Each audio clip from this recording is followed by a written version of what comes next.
Members, welcome back to own channel stock market funda में। अब देखो, आज मार्केट 23,800 को टेस्ट करता हुआ दिखाई दिया। देखो, मैंने आपको पहले ही बताया था कि 24,000 का लेवल जैसे ही टूटा है, अगर गैप डाउन ओपन होता है 23,800 को टेस्ट करेगा और ये ही होता हुआ दिखाई दिया। बट देखो, मार्केट में फॉल का रीजन क्या है? सिर्फ यूएस ईरान है? नहीं, मैंने आपको बताया था कि भाई यमन जो है वो भी सऊदी अरेबिया से यहाँ पे फाइट करना स्टार्ट हो चुका है। तो हुआ क्या है कि जितने भी ये जो ऑयल टैंकर्स जाते हैं ना, ठीक है, स्ट्रेट ऑफ हॉर्मज से, यानी कि एक पानी की, मतलब आप बोल सकते हैं यहाँ पे एक छोटी जगह होती है जहां से शिप जाती है, ठीक है, तो वो शिप वो ब्लॉक हो चुका है, यूएस ईरान ने कर दिया है। और दूसरी जगह से जो जहां पे जाती है वो भी ब्लॉक कर दिया है यहाँ पे यमन ने। इसकी वजह से हुआ क्या है कि क्रूड ऑयल बहुत तगड़ा तेजी से शूट अप किया है। तो क्रूड ऑयल आप देखोगे 98 99 को टेस्ट कर चुका है। तो ये एक बहुत बड़े प्रॉब्लम्स है जिसकी वजह से क्रूड ऑयल और मार्केट बूम कर रहा है। बट क्या मार्केट यहां से और क्रैश होगा? आंसर इज, देखो, अगर वन शॉट आंसर करूं ना तो चांसेस कम है। ठीक है, चांसेस कम है कि इससे ज्यादा मार्केट फॉल करेगा। एक मैंने आपको बता दिया कि 23,800 का बहुत तगड़ा सपोर्ट है और मार्केट में ऑलरेडी क्रूड ऑयल 100 को टेस्ट हो चुका है। ठीक है, हाँ, अगर इसके ऊपर अगर क्रूड ऑयल सस्टेन रहता है तो हो सकता है 23,500 को भी टेस्ट करने की कोशिश करें। बट मैंने आपको वर्स्ट केस सिनारियो भी बता दिया है कि वर्स्ट केस सिनारियो के अंदर, ठीक है, मार्केट 23,500 के आसपास आपको दिखाई दे सकता है। उससे ज्यादा की पैनिक सिचुएशन अभी के लिए नहीं दिखाई देती। ठीक है, तो देखो, अगर डर लग रहा है ना, मैं हमेशा बोलता हूं डरना नहीं। हमेशा बोलता हूं डरना नहीं, क्योंकि इतने खराब सिचुएशन में अगर मिड कैप इंडेक्स लाइफ मार रहा है, आप क्यों डर रहे हो? एफ आई आ रहे मार्केट में, आप क्यों डर रहे हो? थोड़ी वॉलेटाइल तो होगा ना भाई, थोड़ा तो वॉलेटाइल होगा। ये शेयर मार्केट है ना भाई, थोड़ा तो वॉलेटाइल होगा। तो आप हर बार डरोगे तो कैसे चलेगा? ओके, चलिए स्क्रीन पे आते हैं, यहाँ पे डिस्कस करूंगा, थोड़ा फोकस कीजिएगा। ओके, यहाँ पे अगर आप देखोगे निफ्टी सी, मैंने आपको एलिगेटर स्ट्रेटेजी बताई थी, अगर किसी को याद है एलिगेटर स्ट्रेटेजी। ठीक है, एलिगेटर स्ट्रेटेजी सिंपल दी, मैंने उसका वीडियो वापस रख दिया है यूट्यूब कम्युनिटी के लिए। अगर इंटरेस्टेड है वो आप जाके चेकआउट कर सकते हैं। देखो, एलिगेटर स्ट्रेटेजी में जैसे यहाँ पे ब्रेकडाउन हुआ, ब्लू कलर की लाइन से बहुत तगड़ा फॉल आता हुआ वापस दिखाई दिया। ओके, तो ये बहुत बड़ा फॉल था। ये जनरली ट्रेंड कैप्चर होता है, alligator generally trend capture strategy है। ठीक है, तो इसने बहुत बड़ा ट्रेंड कैप्चर करने की कोशिश की है। ओके, अब ये ऊपर जो गया था वो जस्ट रीटेस्ट करने गया था। ये जो क्लोजिंग होती है ना, हमेशा याद रखो कि अगर मार्केट पहले दिन फॉल किया, नेक्स्ट डे को गैप डाउन ओपन हुआ, तो जनरली नेक्स्ट डे को वो एक एक रेजिस्टेंस को टेस्ट करने की कोशिश करता है, जो है प्रीवियस डे का क्लोजिंग। तो उसको रीटेस्ट करने की कोशिश की, देन वापस डे लो पे जाता हुआ दिखाई दिया। ये बेसिक पैटर्न्स है, इसको क्या बोलते हैं? बेसिक पैटर्न्स है। ठीक है, हालांकि रीटेस्ट करने के बाद इसको साइडवेज हो सकता था, यहां पे फॉल करने के बाद साइडवेज हो सकता था, बट इसने ट्रेंड कंटिन्यू किया, ये बहुत बड़ा ट्रेंड कंटिन्यू किया। तो ये थोड़ा नेगेटिव सिनारियो है। बट निफ्टी अभी के लिए अगर हम लोग बात करने जाए तो यहाँ पे बहुत बड़ा सपोर्ट है, विच इज अराउंड 23,800 का। सी, यहाँ पे मैं आपको बताना चाहूंगा, जस्ट फोकस कीजिएगा चार्ट्स पे। और यहाँ पे बहुत अच्छा सपोर्ट है 23,800 पे।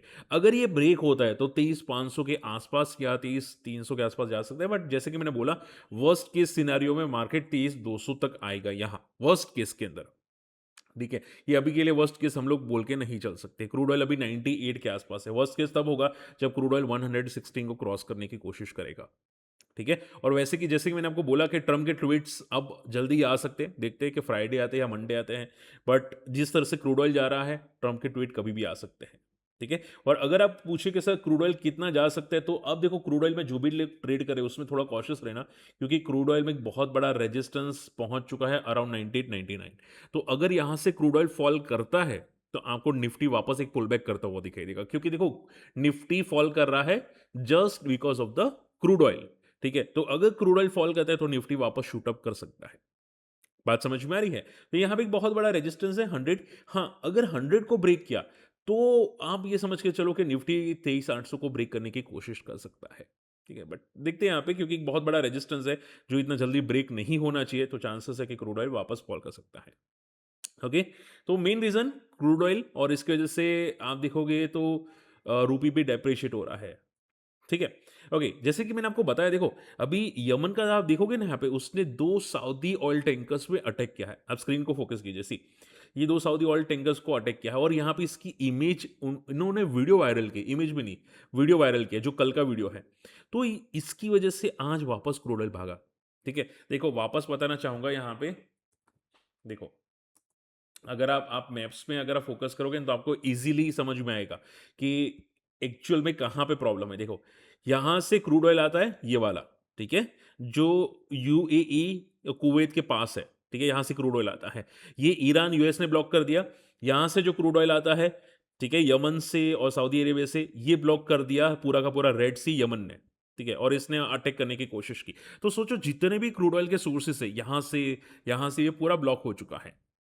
ठीक है? तो इसकी वजह से, और देखो ये लोग जानबूझ के करते हैं कि भाई उनको क्रूड ऑयल के अच्छे पैसे मिले, ठीक है? ये बार-बार छोटे-मोटे अटैक्स करना स्टार्ट कर देते हैं, ठीक है? डराने के लिए स्टार्ट कर देते हैं। क्या पता कि ये जो शिप्स पे अटैक किया है वो ब्लैंक शिप्स हो, ठीक है? क्योंकि उनका जो नुकसान है उससे कहीं ज़्यादा तो उनका प्रॉफिट हो सकता है, क्रूड ऑयल के अंदर, ठीक है? तो ये जानबूझ के काफ़ी लोग करते हैं और ये पूरा गेम होता है, ठीक है? हम लोग को ये गेम में नहीं पड़ना चाहिए, बट ये शॉर्ट एंड सिंपल में ये सब कुछ जानबूझ के करते हैं।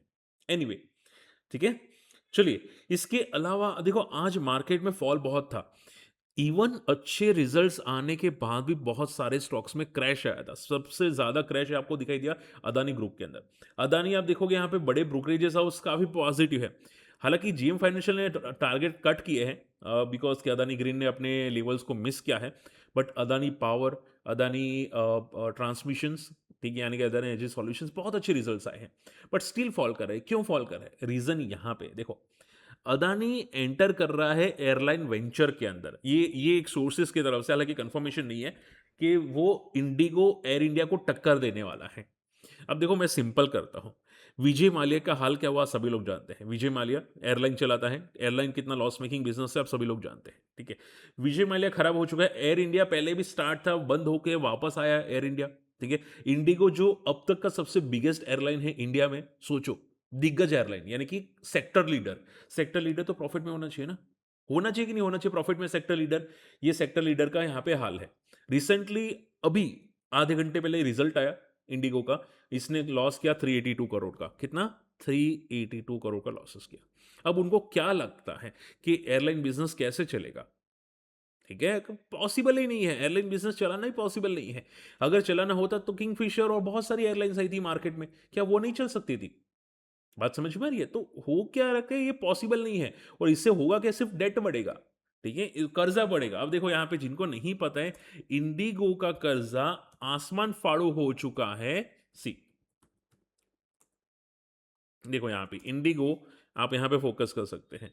इनका अगर कर्जा आप देखोगे 85,000 करोड़ तक पहुंच चुका है, जो पहले कोविड के पहले 22,000 करोड़ 2,000 करोड़ था, ठीक है। यानी कि एक गलत साल कोविड जैसा कंपनी का कर्जा फाड़ करके फट के रख देगा, ठीक है।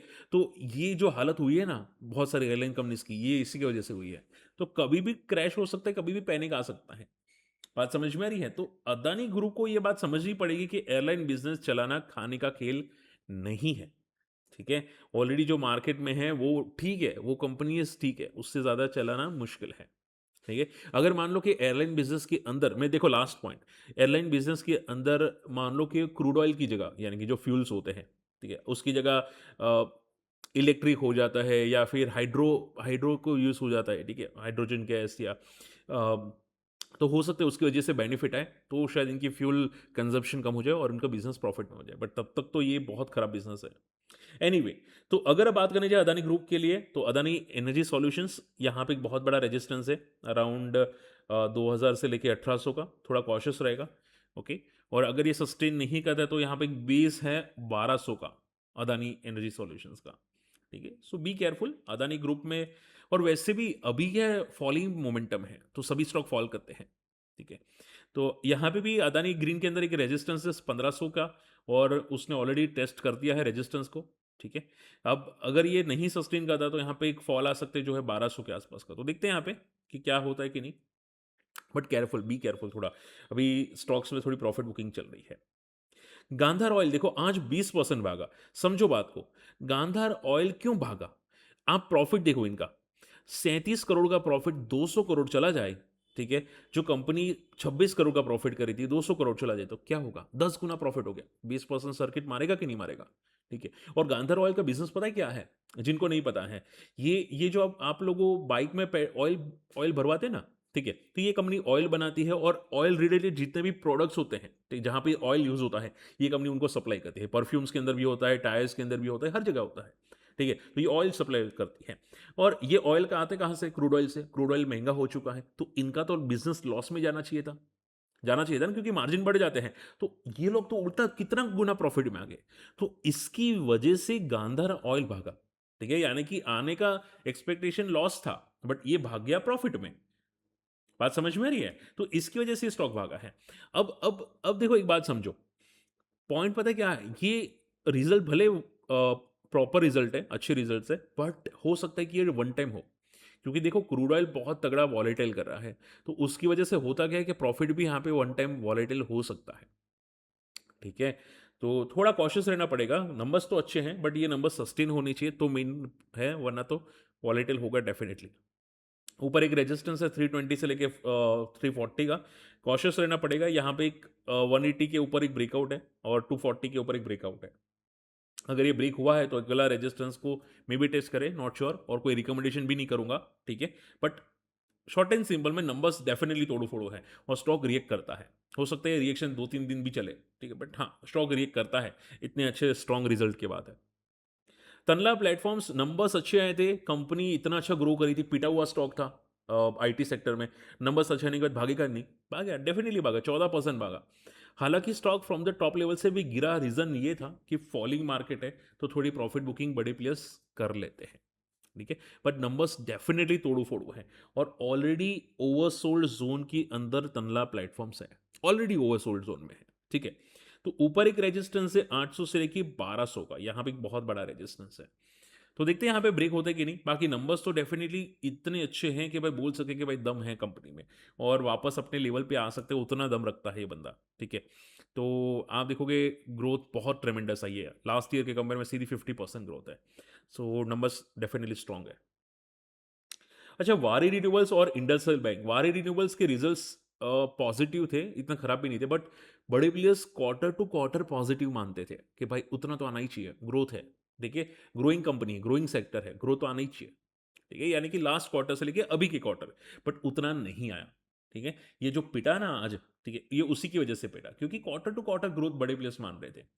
अब कंपनी का मैनेजमेंट ने बोला कि भाई हम लोग थोड़ा सा स्टक हो चुके थे बिकॉज ऑफ द वार, या यूएस ने टैरिफ लगा दिया, और इसकी वजह से हमारा थोड़ी वॉलीटिलिटी हुई, बट हम लोग पॉजिटिव है, कोई टेंशन लेने की जरूरत नहीं है, ऐसा कंपनी के स्टेटमेंट्स आ रहे हैं, आप यहाँ पे पढ़ सकते हैं स्क्रीनशॉट लेके, ठीक है। तो हमारा ग्रोथ आगे भी जाके मेंटेन रह सकता है, हम लोग फोकस करें हमारे प्रोजेक्ट प्रॉपर टारगेट पे।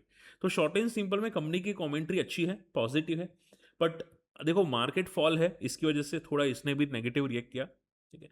सपोर्ट है 800 का, बस ये टूटना नहीं चाहिए, बस उतना समझ के चलो, ये 800 का सपोर्ट टूटना नहीं चाहिए। हालांकि ऊपर एक ब्रेकआउट है 1200 से 1300 के आसपास का, अगर ये ब्रेक होता है तो बहुत बड़ा ट्रेंड स्टार्ट कर सकता है, ठीक है। शॉर्ट एंड सिंपल में नंबर्स एवरेज है, बट पैनिक सिचुएशन नहीं है। इंडसइंड बैंक नंबर्स अच्छे थे, प्रॉफिट ग्रो हुआ 72% का, बट स्टिल फॉल किया। रीजन ये था कि कंपनी ने बहुत बड़ा फंडरेजिंग की बात की, जो लोगों के माइंड में नहीं आ रहा कि भाई इतनी रिक्वायरमेंट क्यों है, ठीक है।